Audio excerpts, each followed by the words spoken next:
I can say we're moving forward safely, back to a more normal routines. President Biden addresses the coronavirus pandemic during his first State of the Union as his administration unveils a new plan to keep the virus under control. COVID-19 no longer need control our lives. Plus, a Colorado lawmaker refusing to apologize for interrupting the president during his speech. I know. People who lost everything in the Marshall Fire are getting help with the rebuilding process. To build something similar to what we lost to the codes, it would be about an additional $20,000. And you can start planning that summer camping trip. Camping reservations open today at Rocky Mountain National Park. Breaking news at 11, a former Loveland police officer has pleaded guilty to assaulting a woman with dementia.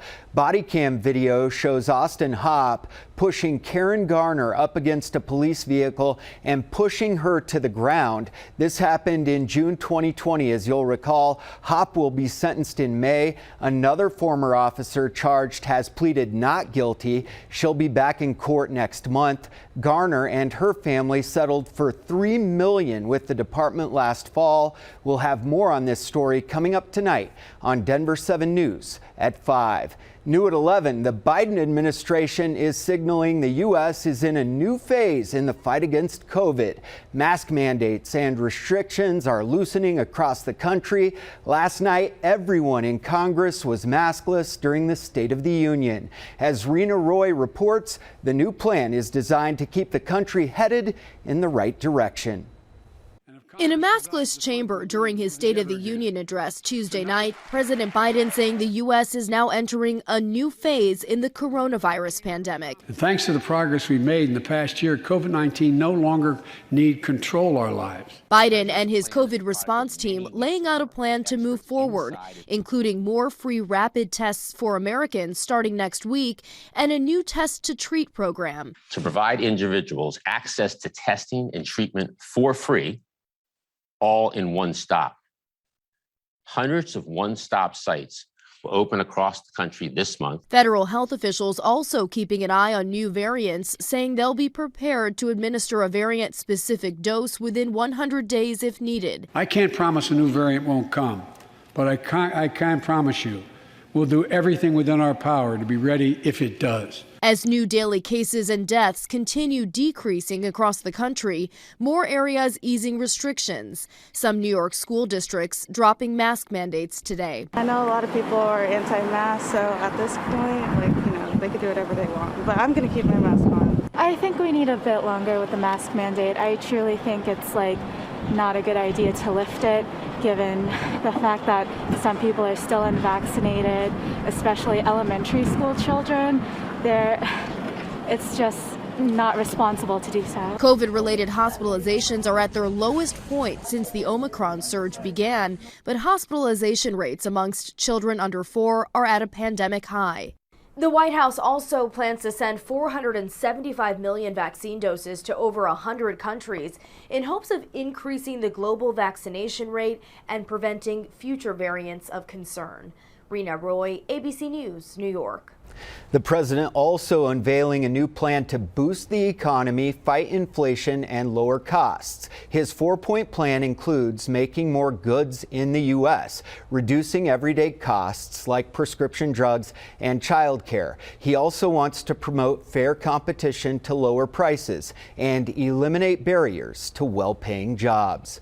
Colorado Congresswoman Lauren Boebert is getting a lot of attention this morning for her outburst during the president's speech last night. And Denver 7's Colette Bordelon joins us now with more on that. Colette. That's right, Russell. It happened during a very tense moment when President Biden was talking about troops in Iraq or Afghanistan who come home forever changed. As he was saying, many veterans come back with cancer that could lead to a flag-draped coffin. That's when Boebert yelled right before Biden was about to say his son was one of those soldiers.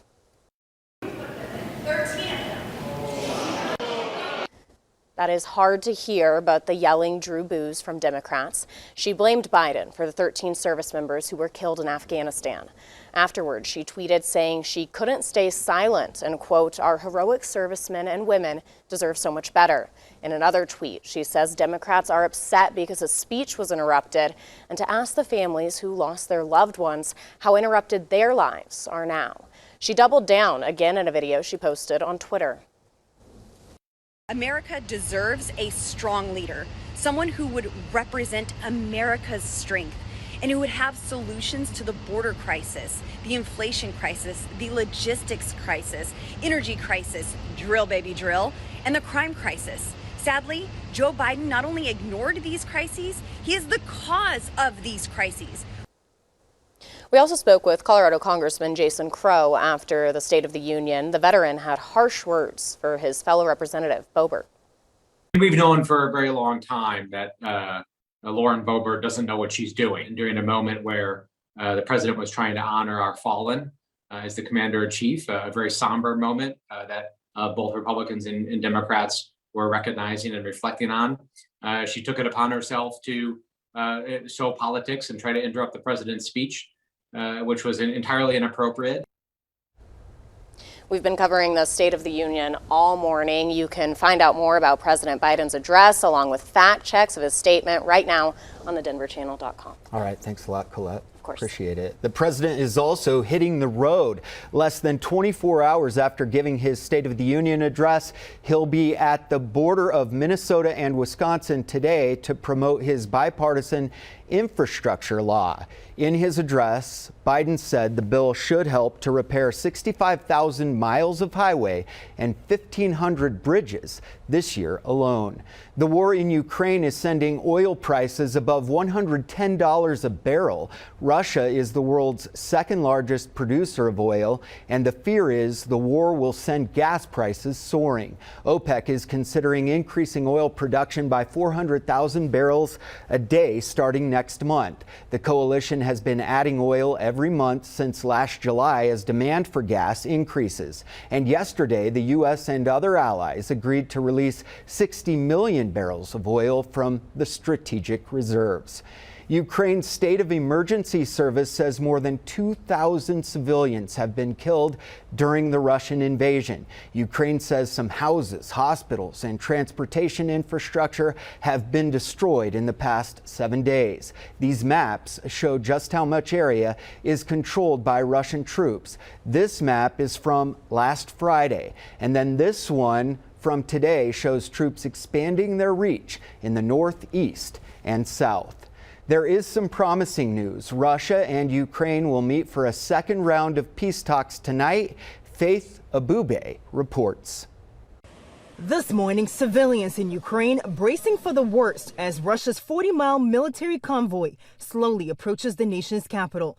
A senior U.S. official says the Russian convoy could be suffering from a lack of food and fuel, or the slowdown may be a strategic move. When it gets to about 10 to 15 miles, then they can begin the shelling of the city that's our dread there. Videos show Russian forces already stepping up their assault on government buildings and civilian targets. Women and children packing into a makeshift shelter in an underground parking lot as sirens warning of a potential strike blare in the port city of Odessa.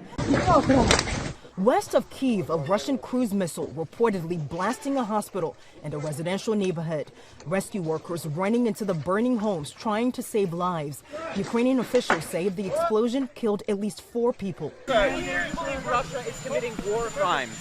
We are following it very closely. It's early to say that. The Biden administration saying it's seeing more signs the international financial sanctions are severely impacting Russia's economy, though it's unclear if it's impacting Russian President Vladimir Putin's calculus. We are seeing the ruble in a free fall. We are seeing the stock market in Russia has essentially closed. What we have seen is that the credit rating of Russia is now junk. And Ukraine's former President Poroshenko tells ABC News his country needs more help on the front lines. They're pleading for more armor for their soldiers and weapons like Javelin and Stinger missiles to take down Russian helicopters and tanks. In Washington, Faith Abube, ABC News. All right, thanks, Faith. The Marshall Fire Disaster Recovery Center in Lafayette is closing this Sunday. Anyone who needs help after that can get information online or over the phone. And today is the last day for people who had their homes damaged or destroyed in the fire to apply for grants. The grants are from FEMA or the Small Business Administration. As of this weekend, around 3,200 people have registered for help from FEMA. And the SBA has received more than 1,700 home loan applications and nearly 200 business applications as well. We have a link to apply on thedenverchannel.com. Louisville is trying to make it easier for people to rebuild after the fire. The city is working on an exemption from its new environmental building codes. Those codes were approved 1 month before the fire. Denver 7's Christian Lopez takes a closer look at the city's plan to move forward. City Council heard around 2 hours of public comment before moving forward with this exemption for fire victims when it comes to these new building codes. At least half of the homes impacted during the Marshall Fire are here in the Louisville community, and last night City Council voted to have staff draft a resolution that will give Marshall Fire victims an exemption to the energy efficient building codes that went into effect in November of 2021. The building codes attempt to make all new home construction in Louisville have a net zero carbon footprint. This means fewer greenhouse gas emissions. Builders have to install things like high efficiency windows, insulation, and siding. Some residents say these things are just too expensive, while others say it's necessary steps to prevent more catastrophic fires in the future. Councilors heard from several people last night before reaching their decision. But with having to start over without having that preparation of knowing that we were going to build with a requirement of green builds, it makes it just harder to even know what we can do moving forward. And on Monday, the town of Superior also decided to move forward with an exemption for fire victims, allowing them to use the 2018 building codes. Reporting in Louisville, I'm Christian Lopez, Denver 7. Thanks, Christian. Still ahead, Xcel is changing the way it charges you for electricity. Plus, you can start thinking about summer. Today's the day to book your camping trip to Rocky Mountain National Park.